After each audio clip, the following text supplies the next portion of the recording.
Voy a presentar ahora a nuestra invitada de honor. Hoy estamos reunidos no solo por el 10º aniversario de la inauguración de la unidad judicial, sino también recordando y destacando el Día Internacional de la Eliminación de la Violencia contra la Mujer, que se conmemora el 25 de noviembre, en recuerdo del asesinato de las hermanas Mirabal en República Dominicana.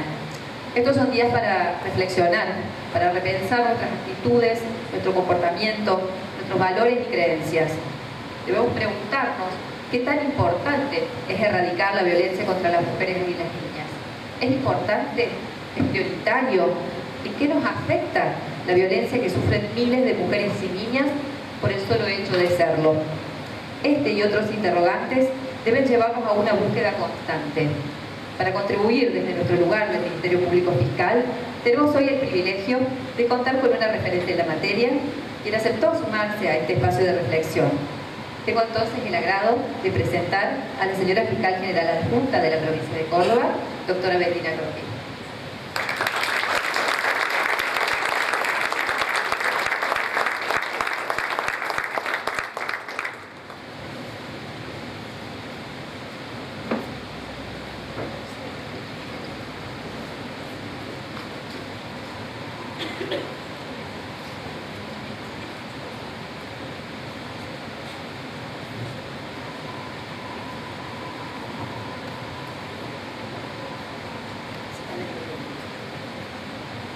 Bueno, buenos días a todos y a todas. Muchas gracias por recibirnos en esta casa, muchas gracias señorita en esta hermosa Casa de la Cultura de Las Varillas. Es realmente un gusto estar acá, cerca de la comunidad como corresponde a hacer el Ministerio Público Fiscal. Antes de comenzar con la pequeña charla que he preparado, dos cosas. Primero, transmitirles el saludo del fiscal general de la provincia, el doctor Delgado, quien hubiera querido estar presente en este momento, pero bueno, el fin de año son realmente complicadas la cantidad de compromisos que hay institucionales y más con este cambio de gestiones, así que no le ha sido posible estar aquí, pero bueno, me ha encomendado especialmente que transmita sus saludos a todos y a todas, haciéndoles saber que bueno, los tiene presentes, digamos, están en su radar. Esto por un lado. Por otro lado, una salvedad personal, es inevitable venir a Las Varillas y no traer en la cabeza y en el corazón al querido Marcelo Chino Salomoni. Yo por 12 años fui fiscal en Morteros, fuimos compañeros de trabajo, colegas en el mismo departamento y compartimos muchas luchas y muchos reclamos juntos.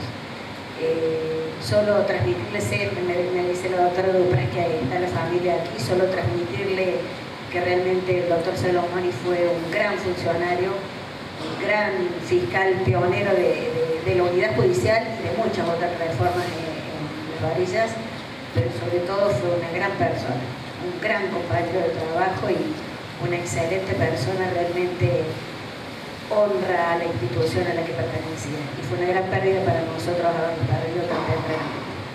Así que...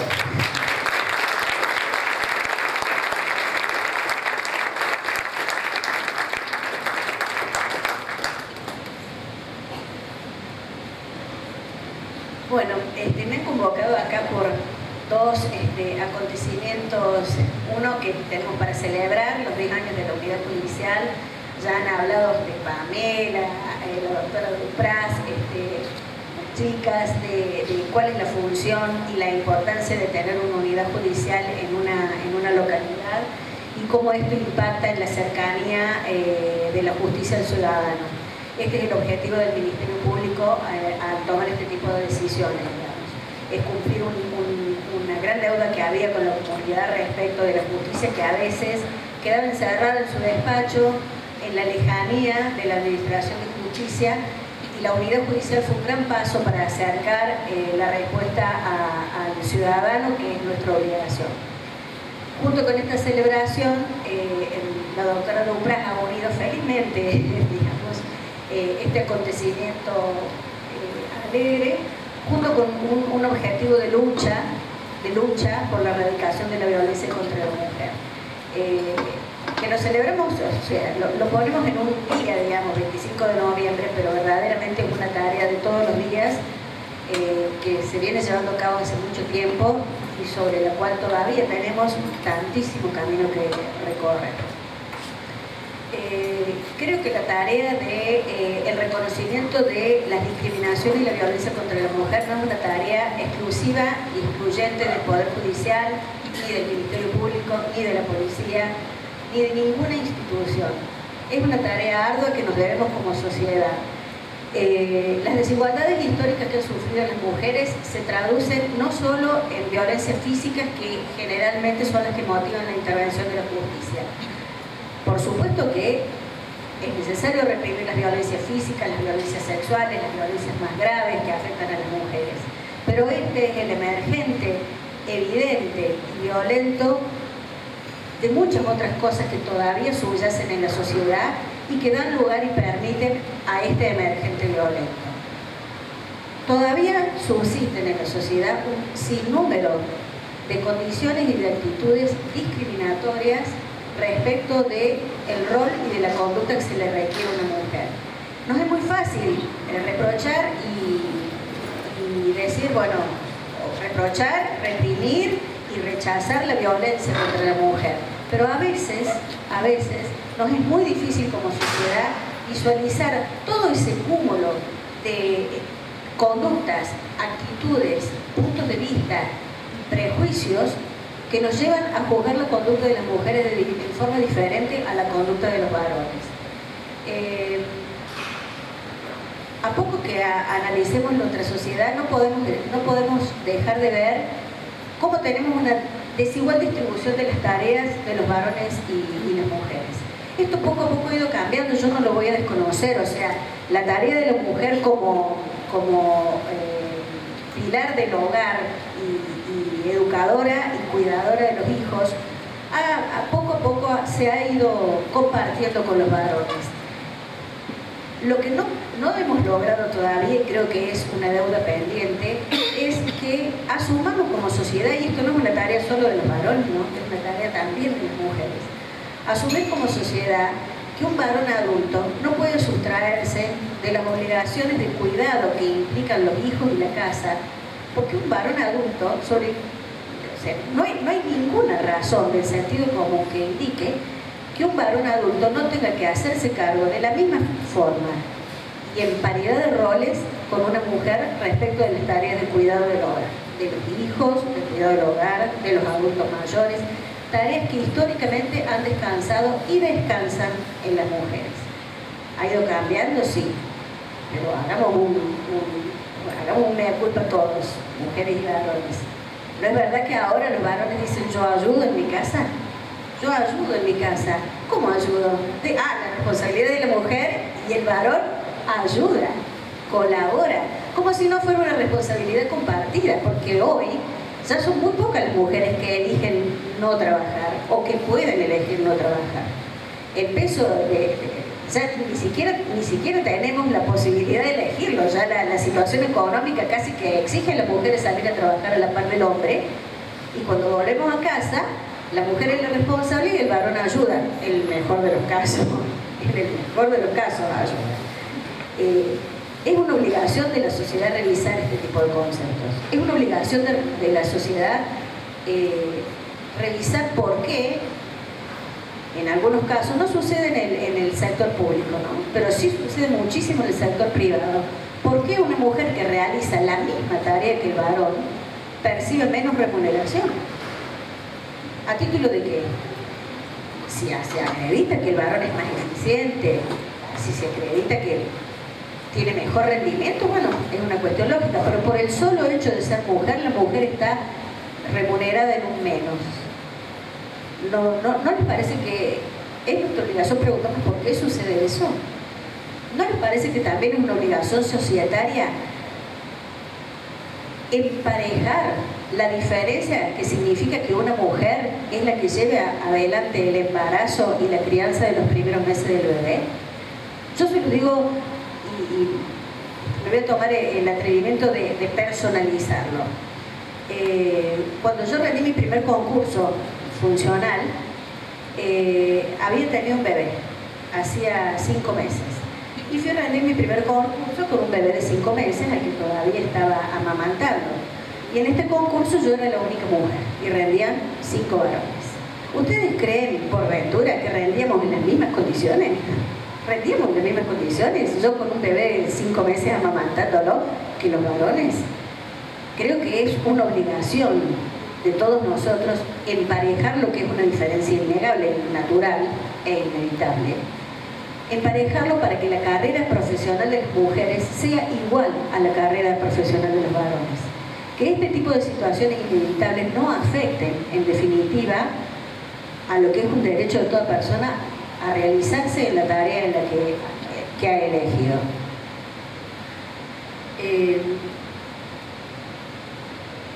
Subyace también en el imaginario popular la idea de que estas tareas de cuidado, a las que nos vemos casi a veces obligadas y a veces lo hacemos también por elección, o lo hacemos también por construcción cultural, subyace la idea de que esto está basado en desigualdades biológicas. Bueno, porque es natural, porque la mujer es mamá y la mujer tiene instinto materno y el bebé necesita más a la mamá y el niño luego cuando crece necesita más a la mamá. Entonces, diferencias biológicas innegables se traducen en diferencia de oportunidades, en diferencia de roles, en exigencias de conducta determinada de la mujer, y esto es una mentira, Que biológicamente la mujer sea mamá es innegable. Ahora, que solo existe el instinto materno y que solo la madre esté en condiciones de criar un hijo, es una mentira. Tenemos casos innumerables de papás que se han hecho cargo por la falta de la mamá de niños, y estos niños han sido criados de la misma forma que cualquier otro niño. Cultural e históricamente esto ha quedado instalado, como que es nuestra obligación hacernos cargo a las mujeres, hacernos cargo como responsables únicas, indelegables, de la crianza de los hijos y de las tareas de cuidado del hogar, porque esto está basado en diferencias biológicas. La psicología, la biología, la medicina han desmentido este concepto. Ha sido un largo proceso que todavía estamos transitando. Algunos en un congreso multitudinario que se realizó en la ciudad de Córdoba, convocado por el Polo de la Mujer, habló un antropólogo internacional, creo que era mexicano, que manifestó que había hecho un estudio sociológico y que para realmente arribar a una equidad completa entre la posición del hombre y la mujer en la sociedad, él estimaba que faltaban 300 años. 300 años. A mí me espantó. Quiero pensar que no, pero está claro que si bien en los últimos 100 años las cosas han cambiado mucho, aún nos queda muchísimo por camino por recorrer. Este fenómeno mundial comenzó fines del siglo XIX, principios del siglo XX, y comenzó con las sufragistas que luchaban por su derecho a votar. Hoy es impensado, o sea, las mujeres tuvimos a los albores del siglo XX que luchar para ser reconocidas como ciudadanas, para tener derecho a elegir, como si ser mujer fuera un impedimento o tuviéramos una menor capacidad de elección que los varones. Hoy, por supuesto, nos resulta rarísimo, pero estamos hablando de que en nuestro país la mujer votó en 1947. Estamos hablando de nuestras abuelas, no estamos hablando de siglos atrás. O sea, realmente los cambios han sido muchos, los cambios legales han sido enormes. Hoy podemos decir que la Argentina tiene igualdad y equidad de género legal, formal, pero no en los hechos. Realmente no en los hechos. La ley ha cambiado mucho, la ley ha propendido a suprimir estas desigualdades. Yo traje un par de ejemplos. Por ejemplo, voy a hacer un sincericidio. Yo nací en 1965. En 1968, recién en 1968, con la reforma de la ley 17.711 del Código Civil, las mujeres casadas pudieron tener derecho a ser titulares de los bienes adquiridos con su propio trabajo. Yo ya había nacido y las mujeres casadas, mi mamá, que siempre trabajó, con el fruto de su dinero, no podía adquirir, si estaba casada, los bienes que ella adquiría estaban a nombre de mi papá. O sea, realmente la desigualdad que hemos tenido que afrontar y luchar las mujeres ha sido tremenda. Hasta el año 1995, ya estamos hablando de faz represiva y de código penal, de delito estamos hablando. Hasta 1995, el código penal resaltaba la figura del adulterio. ¿Cómo estaba resaltada la figura del adulterio en el código penal? Para que un varón fuera adúltero, para que estuviera configurado el delito de adulterio, tenía que tener manceba, decir el código, un término arcaico viejo, si los hay, manceba, lo que hoy llamaríamos una concubina. O sea, para que se configurara el delito en un varón, tenía que tener una concubina, una familia paralela a la que mantenía. Para que se configurara el delito en una mujer, la mujer tenía que tener un contacto sexual único. O sea, la mujer cometía el delito sin tener un contacto sexual único. El varón necesitaba tener una concubina. Valgan estos tres ejemplos de leyes que han estado vigentes hasta el año 1995 para realmente ver cómo la posición de la mujer en la sociedad ha sido y es todavía en un escalón pero tremendamente inferior respecto de los privilegios que han gozado los varones. Y son privilegios porque somos todas personas, somos todas responsables, personas para el derecho, y sin embargo la mitad o un poquito menos de la mitad de la población goza de prerrogativas y de privilegios de los que la otra mitad no goza. Esta es nuestra tarea pendiente, esta es nuestra obligación como sociedad. Cada vez que nos toca, desde el lugar que nos toca, como comunidad, como funcionarios públicos, como docentes, como lo que sea, al momento de afrontar una situación en la que se encuentra involucrada una mujer, no podemos perder de vista esto. Y esto es lo que se llama perspectiva de género, que se menciona, a veces no sabemos ni qué es lo que es. Es esto, es visualizar que cuando yo tengo que analizar un conflicto desde el lugar de donde lo esté analizando, ya sea como docente en un colegio entre dos alumnas, un alumno y una alumna, como funcionario público en mi oficina, como comunidad en la calle, no puedo perder de vista que esto ha sucedido y sucede en la sociedad y que es nuestra obligación equilibrar la balanza. A esto se le llama perspectiva de género, a esto se le llama propender y trabajar para una sociedad más igualitaria, pero sobre todo más equitativa. Equidad e igualdad no son lo mismo, iguales somos todos ante la ley, todos tenemos igualdad ante la ley.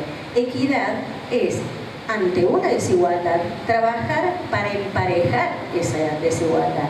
Y está claro que la posición de las mujeres es desigual respecto de los varones, aun cuando en la ley seamos iguales. Hoy ya somos iguales ante la ley, pero en la verdad es un enunciado formal, no es un enunciado real.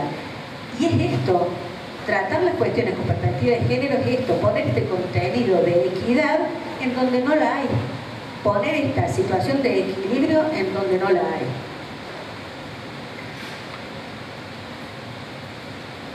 Nuestro país, además de nuestra obligación como sociedad de reconocer, visualizar y luchar contra este fenómeno, además nuestro país ha contraído compromisos internacionales que la obligan a desarrollar acciones positivas que propendan a equilibrar esta situación de inequidad.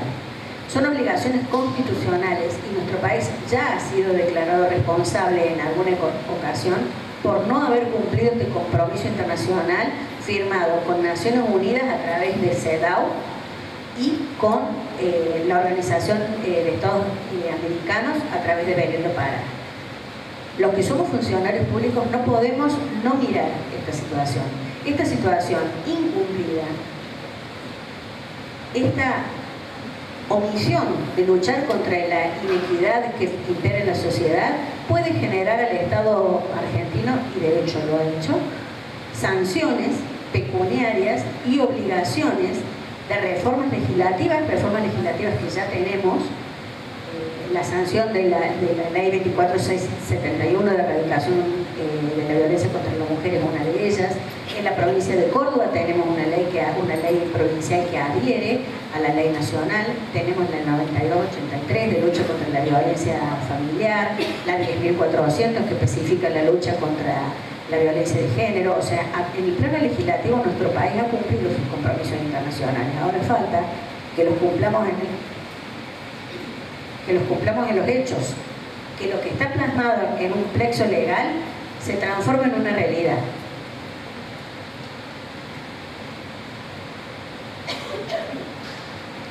Durante muchísimo tiempo la violencia contra la mujer, la explícita, de la que hablábamos hace un momentito, la violencia física, la violencia sexual, fue vista por el Estado, fue omitida en la visión del Estado.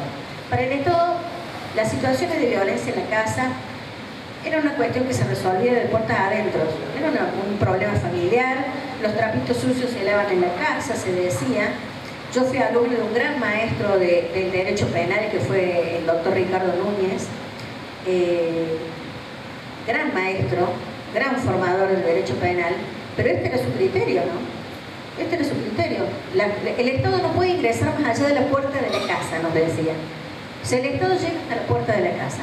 Solo se permite ingresar en un conflicto de índole familiar cuando este conflicto ha generado estrépito en la sociedad.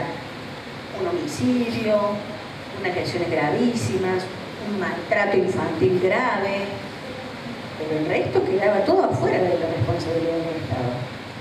Esto permitió que existiera una gran cantidad de violencias contra los seres vulnerables de la sociedad, los ancianos, los niños y las mujeres, específicamente las mujeres, que durante años estuvo invisibilizado.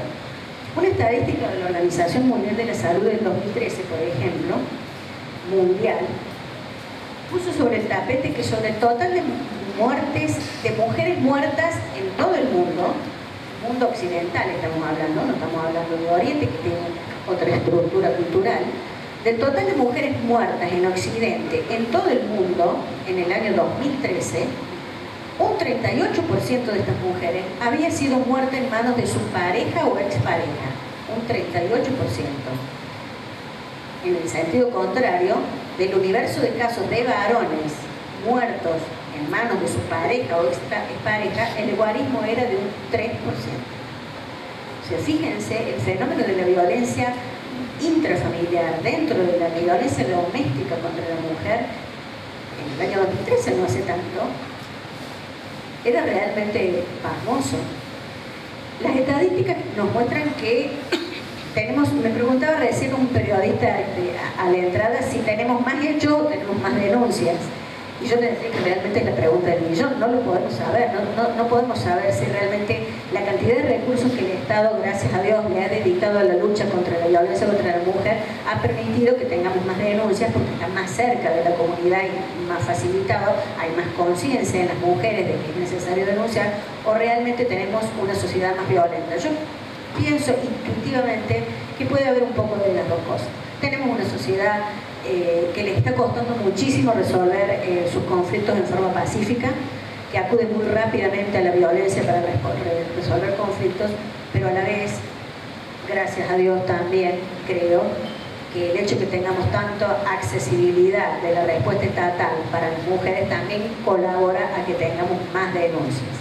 El universo de denuncias es grande, la cantidad de hechos, en todas las unidades judiciales, la cantidad de hechos de violencia familiar y de género superan el 60%, o sea, realmente es...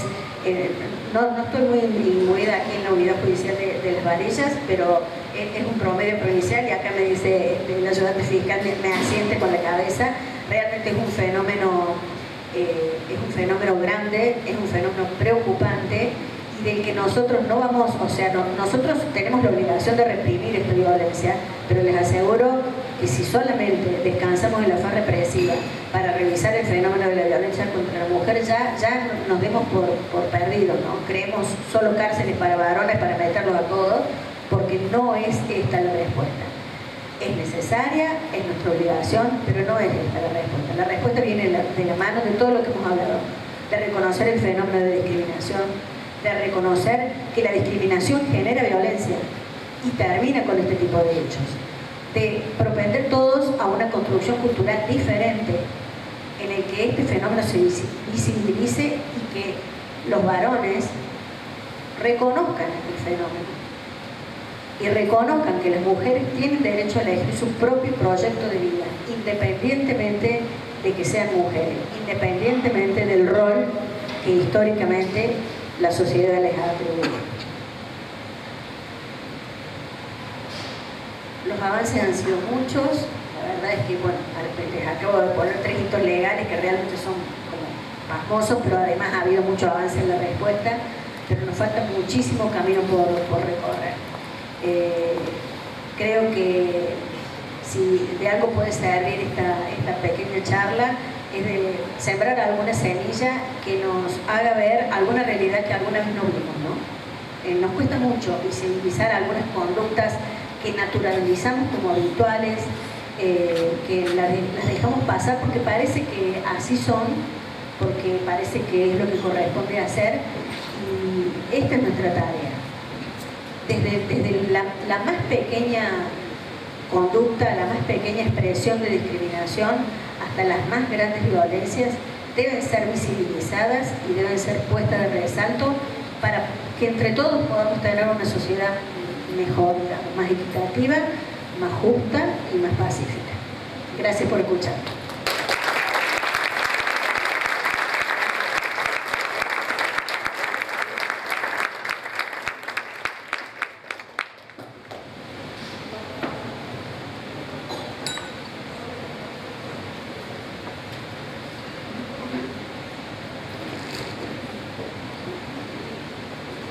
Ya dándole final a este acto. El tiempo transcurre y nada lo detiene. Sin embargo, tomarse un momento para mirar hacia atrás y revivir el pasado nos lleva a mirar hacia adelante y proyectar el futuro. Esa ha sido la misión de este encuentro: detenernos un instante, dejar de lado la rutina y observar asombrados el largo del camino recorrido. Agradecemos a quienes han trabajado incansablemente en la puesta en funcionamiento y la continuidad de esta institución. Damos por finalizado este acto protocolar y los invitamos a disfrutar de un pequeño ágape. Muchísimas gracias.